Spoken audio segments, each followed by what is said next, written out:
with all of the distractions, with all that's in our lives, it's no wonder why people have a hard time hearing God speak. Amen. The story of Samuel is a very interesting story, because the story of Samuel really begins with his mother. His mother, Hannah, was the first wife of Elkanah. And Hannah had a rival wife. And the rival wife had children. She had sons and daughters, but the Bible said that Hannah didn't have any children.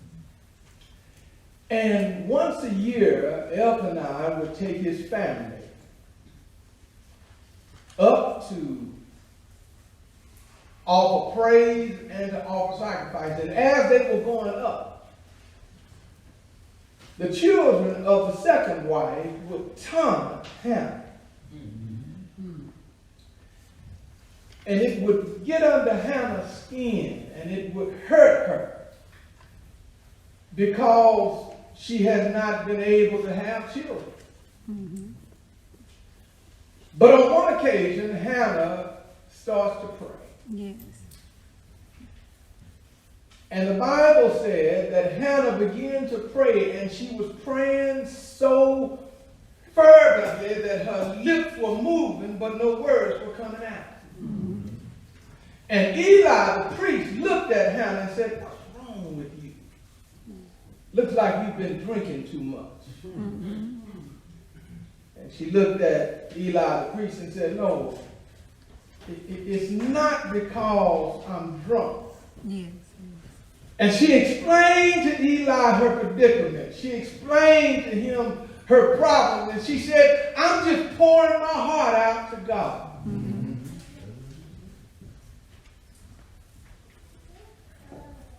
And she finished praying. She gets up.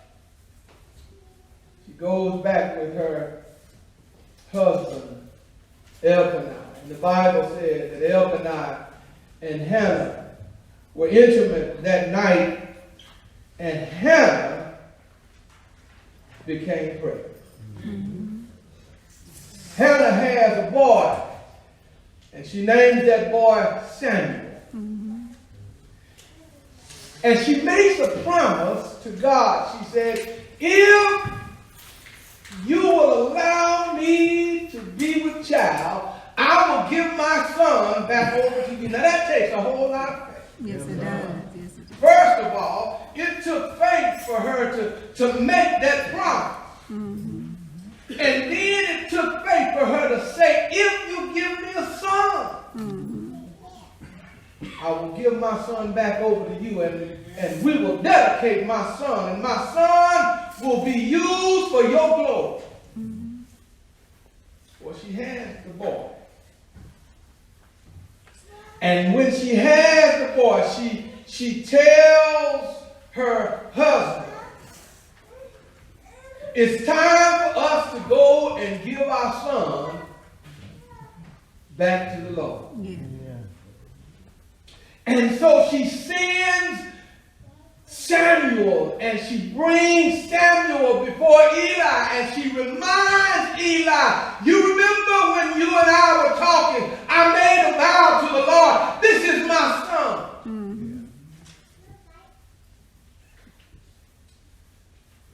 And she leaves her son, not having any other children, at the doorsteps of the tabernacle. And Eli raised Samuel with his other sons. And I won't go into that because that's a whole other sermon. And so Eli is nurturing this boy. He is bringing this boy up. And the Bible says that Samuel laid at the foot of the tabernacle And that's why I want to pick it up this morning. It's remarkable that this boy Samuel was all that she had, but she was willing to give him up to the Lord. Oh, my brothers and my sisters, my mothers and my fathers, what would it look like if we could just give our children up? Yes. Glory to God. To God. Just bring them and say, Lord, here they are. Do with them what you want to do with them. Take them. And so this young man is standing at the foot of the tabernacle. And that's where we'll pick up. We'll pick up. At verse 1, it says, the boy Samuel served the Lord in Eli's presence. And in those days, the word of the Lord was rare and prophetic. Visions were not widespread. One day, Eli, whose eyesight was failing, was lying in his room before the lamp had gone out. Samuel was lying down in the tabernacle of the Lord, where the ark of God was located. So the first thing that I want to say to you, my brothers and sisters, in order for you to hear the Lord, you have to exist in the right time to hear God. You have to exist in the right time to hear God. So many times people leave and they don't hear God because they let time slip away. That's what the Bible said. The boy Samuel served the Lord in Eli's presence. Listen, in the days the word of the Lord was what? Rare. The word of the Lord was not going out as it had been in the past, and the prophetic visions were not widespread. It was a time when God's voice was rare. Yes. And that's when Eli was born. That's when Samuel was born. Samuel was born when the word of the Lord was not being spoken. Yes. And God's word, my brothers and sisters, is withheld when there is a spiritual famine. And if we're not too careful, we are almost on the brink That's right. of a spiritual famine. Help, Lord. And my brothers and sisters, you have to be careful that you don't let this time slip away to where God shuts heaven's door.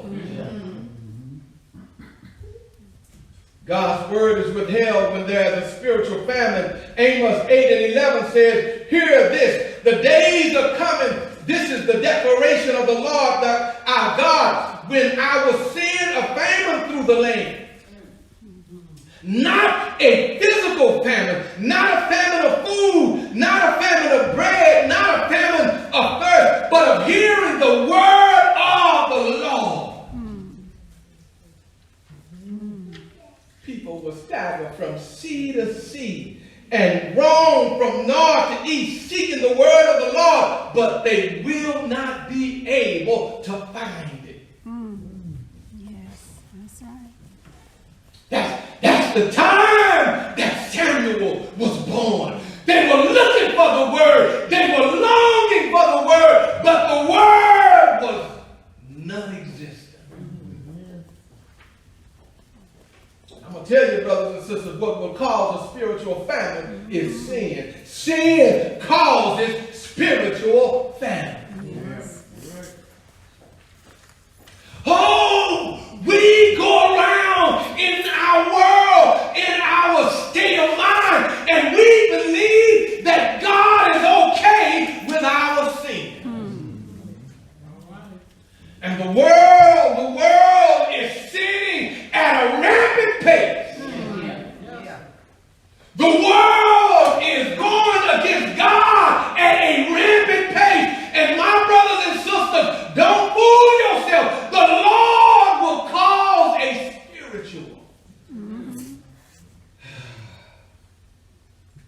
spiritual famine, but then unbelief causes a spiritual famine. Do you not know, do you not understand that there are so many people in our world that they just don't believe in the Lord anymore? And if you don't believe in God, why would he speak to you? My Lord. Why would God speak to a nation that turns its back on him? My Lord.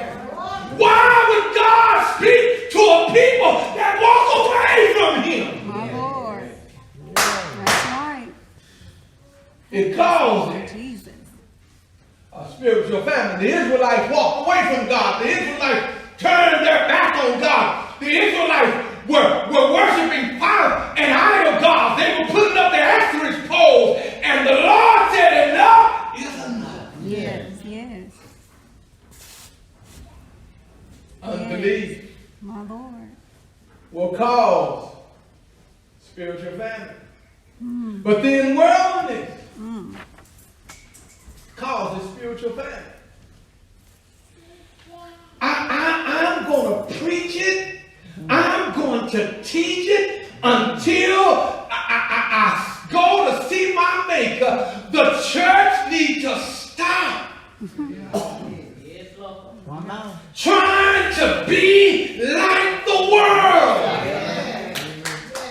We are a city that is set up on a hill. That's right. That's right. We are the light that shines in darkness. We are the salt of the earth. Stop trying to look like them. That's right. Stop trying to dress like them. Stop trying to talk like them. Yes, yes. We are the church, but there is this worldliness. That's right. Someone asked Billy Graham, that great evangelist, what is worldliness? And this is what he said. A worldly Christian is a person who has put their faith and trust in Jesus Christ, but still clings on to his or her old ways of living. Their behavior and their attitudes aren't much different from those of their unbelieving neighbors, and their motives and goals seldom take God into account. And that's where the church is right now.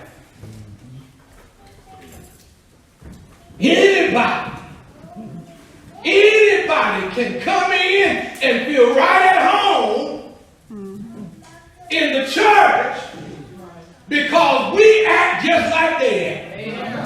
That's right. Now the church is a place where people come to be restored, where people come for healing. It is not a place for judgment, but it is a place that if you are sick, you ought to know you're sick. That's right. That's right. Nobody goes into a hospital and goes to a visiting room, and the person that's in the room is acting just like the person. Worldliness. Well, my brothers and sisters, you have to exist in the right time to hear God. But then, secondly, you have to be in the right place. Oh, thank you, God, for giving me this. Yes. Help us, Lord. You have to be in the right place to hear God. Look at what it says. Once again, the third time, the Lord called Samuel, and he got up and went, and Eli, and he said, here I am. You called me. Well, where, brothers and sisters, did he call him from? Look at what it said in verse 3. Before the lamp had gone out, Samuel was lying down in the tabernacle of the Lord where the ark of the God of the covenant was. That's right. So where was he? He wasn't at a football game. Yes. He wasn't at the park. That's right. He wasn't at a party. That's right. Where was he? Samuel. My Lord, my Lord. Yes, Samuel yes, was laid down yes, at the tabernacle. yes, yes, And that is where the Ark of the Covenant was. yes. That's right. You have to be in the right place. Yes. Because remember, I just told you that the word of God was rare. He wasn't speaking to everybody. That's right. And so because Samuel was in the right place, God was not speaking to everyone. That's right. You see, the tabernacle was the house of God. Yes. It was a place where the children of Israel would take and place the ark, and they would move from place to place. And here this young boy Samuel. He was just like every other little young boy at that age. But there was something that was different. His mother took him to the priest, and his mother left him so that he could be raised by godly men. That's right. That's right. There is just something about putting our children up under the leadership of godly men and women.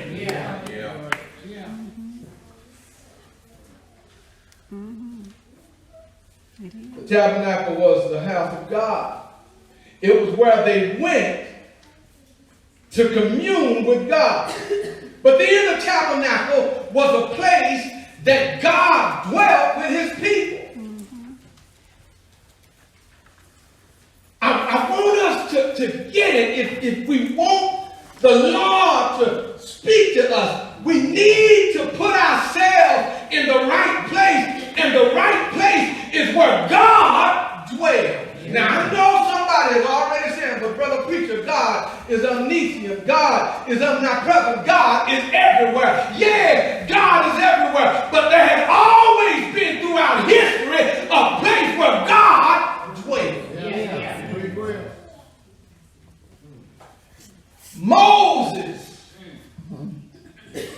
in order for Moses to commune with God, he could go up on the mountaintop and commune with God, but he also knew that there was a tabernacle. Yes.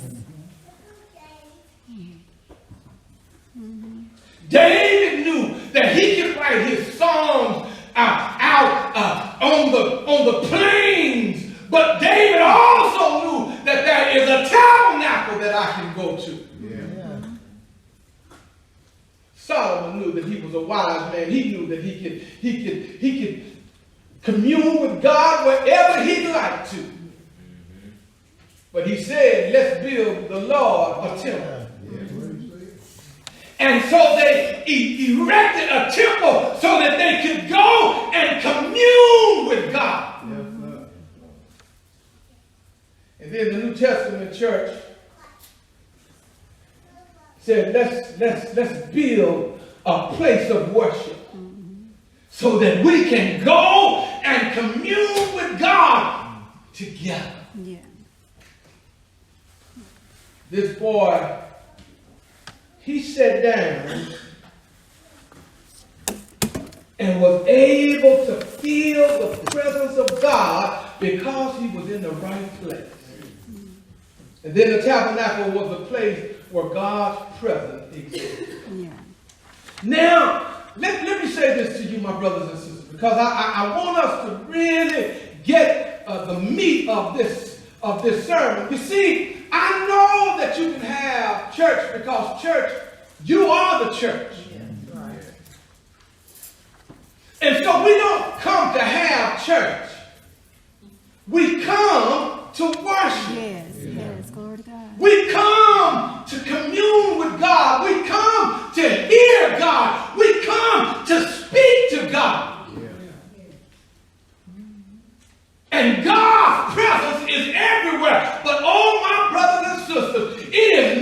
gathering, it is absolutely nothing like coming to God's house Yes. and hearing God speak. I know he can speak to me while I'm driving in my car. But if I get happy like that in my car, I tell you, I'm going to have a wreck. Yes. But when I come to church, I can dance all over this place. If I want to shout, it's in order. Because I'm in the right place. In the presence of an almighty God. But although church building is representative of a place where we come to hear God, a lot of people are turning away from the church. That's right. A lot of people. They are leaving the church.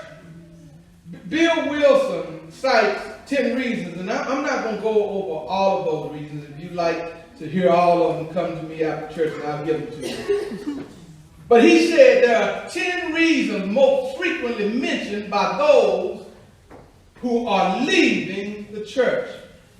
The first thing is athletic events. That's true.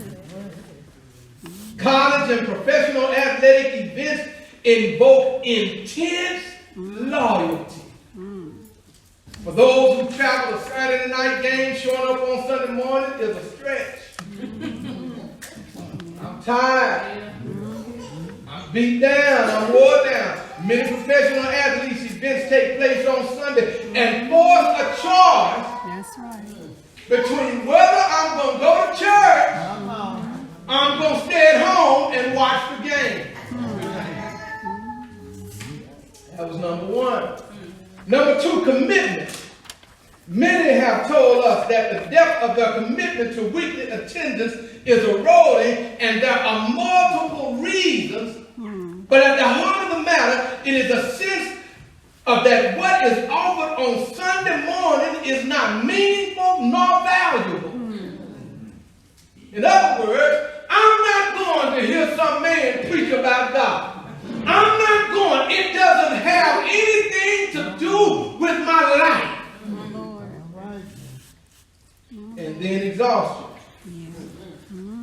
On several occasions, they say they've heard younger families say that life find themselves exhausted in a 6-day week. But I don't know. I don't know about y'all, brothers and sisters, but some people may have 6-day weeks, but I'll be honest with you, I've had some 7-day weeks. That's right. Yes, you have. Matter of fact, I had a 7-day week this week. That's right. That's And my body It's tight.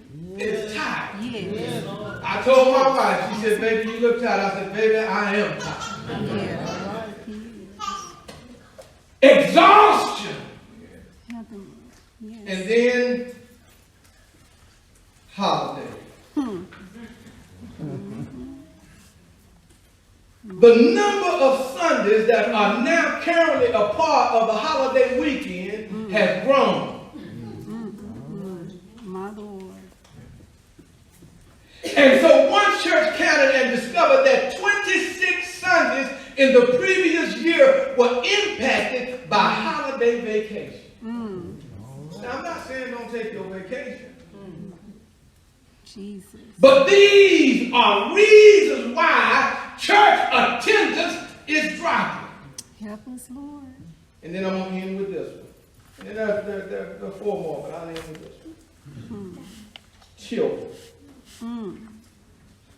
Hannah took her son Yes.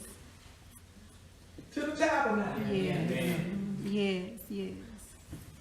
The array of activities for children offered only on weekends is overwhelming. Yes, it is. Athletic travel events, academic conferences, chess tournaments, cheering competitions, parties, trips have proliferated in the last 30 years. That's right. And the only institution that's losing out is the church. My Lord. My Lord. That's so true. Y'all know that I'm in school. And in school, if you take your child out That's right. for non-related events that deal with school, they don't give you an out. That's right. But the church, hear me, brothers and sisters. Yes, Lord. I just gotta preach. Preach it. The church is the only institution that has to be accommodated. Yeah, that's And the right. world knows exactly what they're doing. That's right. That's right. If you don't think Satan is behind it, don't blind yourself. The world is behind. The world don't want your child in church. That's right. That's right. Give him The world don't want your child being fed the word of God. The world don't want your child listening to the word of God. The church, the world don't want your child worshiping the word of God. My Lord, my Lord. Give him strength, Jesus. Well, My Lord. so true. you have to exist in the right time to hear God's word. You have to be in the right place to hear God's word. But then finally, My Lord. you have to be the right person Yes. to hear God's word. Yes. Glory, glory, glory. You have to be Lord Jesus.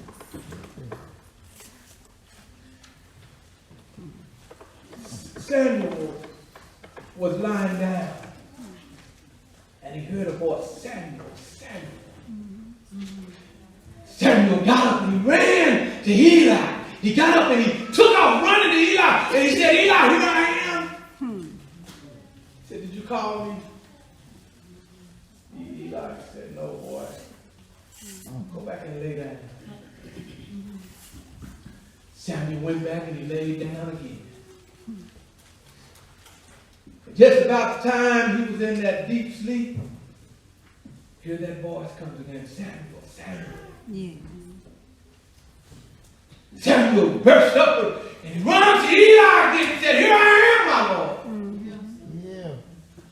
Did you call for me? He said, no, Samuel, go and lie down. You're messing up my sleep. Samuel goes and he lies down again and he's getting ready to go to sleep. He falls into a deep sleep, and just about the time he falls into his deep sleep, he hears another voice, Samuel, Samuel. Samuel wakes up, he runs into Eli's room again, and he said, here I am, my Lord. And he told Samuel, go lie down, boy. And if he calls, say, speak, Lord, for your servant is listening. Yes. Yes. You got to be the right person. That's right. He said, go tell him, you have the right one. I didn't know it at first, but I know it now.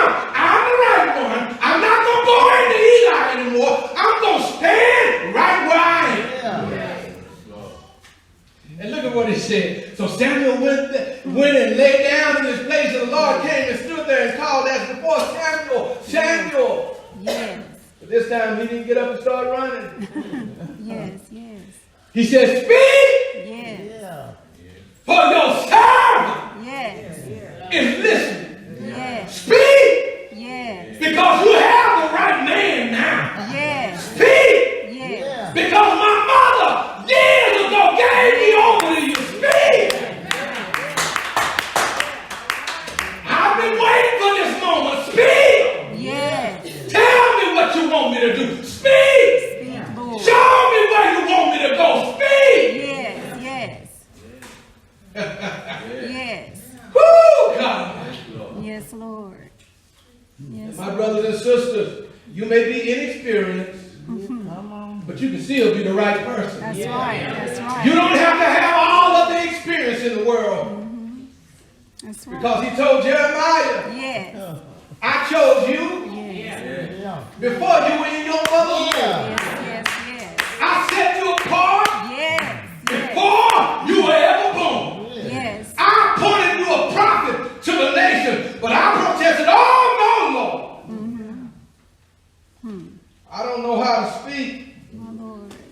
since I'm only just a youth, Yes. and this is what the Lord said, do not say I am only a youth. That's right. For you will go to everyone. Yes. I send you to speak, and you will speak whatever I tell you. That's right. You can be inexperienced, That's right. and God can let you know you're the right person. Yes, He will. Yes, He will. Somebody here may be thinking, Lord, I'm not equipped. I don't have the pedigree. I wasn't raised in the church like everybody else. My mother didn't bring me to Sunday school. My father was not a deacon. My father was not a pastor. Yes, yes, yes. Let it go. Yes. And just know that if the Lord is calling you, Yes. you are the right person at the right time in the right place. Glory to God. Glory to You God. may not be qualified. Glory to God. You may not be qualified. You may not have all the credentials behind your name. Yes. You may not have the BA behind your name. Yes. You may not have the MA behind your name. You may Yes. not have the PhD behind your Yes. name. Yes. But my brothers and sisters, when the Lord calls you, Yes. That's right. That's right. Give Him strength, Lord. and then finally, Yes. you don't even have to be able to understand.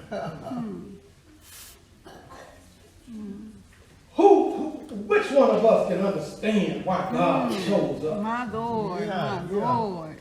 My Lord. I don't understand why God chose. My Lord. I don't understand why God chose me. I don't understand why God allowed me to be the one that He would put His word in and dispense His word in. I don't understand. Yes. Yes, Lord. But here I am, Yes. Yes. Yes. inexperienced, Yes. unqualified. Yes. Glory to your name, Lord. Understanding is left. Yes. What I tell you, my brothers and sisters, one Yes. thing I do know, that when He called me, Yes. I was at the right place Yes. at the right time. Yes. And when you will allow God to use you, Yes. the Lord will do great and mighty things through you. Yes, He will. Just let the Lord say, Lord, here I am. Yes. Yes. Empty vessel, pour your word in me. Here I am. Yes. I'm just clay. You are the potter. I am the clay. Shape me and mold me. Yes. Here, Yes. here I Yes. am. Do with me as you will. Take me wherever you want me to go. Here I Yes, Lord. Yes, Lord. am. Here I am. Yes, Lord. People looking at me crazy, Lord, but here I am. Yes, Lord. They don't think too much of me, Lord, but here I am. Yes. And my brothers and sisters, all I'm saying is, Lord, Yes. speak, Yes. because I'm listening. Yes. I'm listening to every word you have to tell me. I'm listening to each direction you are trying to show me. Lord, speak. Yes. Yes. And if you speak, I'm going to listen. Yes. You may be here this morning, Yes. and the Lord is speaking to you. Oh, yes. Oh, yes. And the Lord just doesn't speak to us on what we would consider spiritual matters. Yes. Yes. Sometimes the Lord is speaking to you about your finances. Speak! Yes, Lord. I'm listening. Yes, Lord. Sometimes the Lord is speaking to you about your direction. Speak! Yes, Lord. I'm listening. Yes. Sometimes the Lord is speaking to you about your friendship. Speak! Yes. I'm listening. Sometimes the Lord is speaking to you about opportunity. Speak! For I am listening.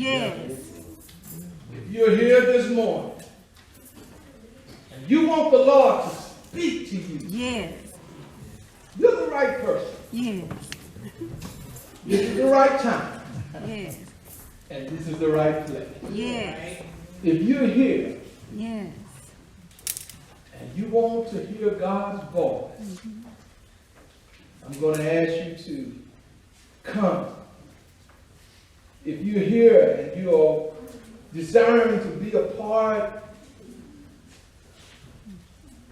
of a fellowship that believes in the true message of hope, you can come as you are. Yes. You don't have to fix yourself up. That's the Lord and the Holy Spirit's responsibility. He will help you get it right.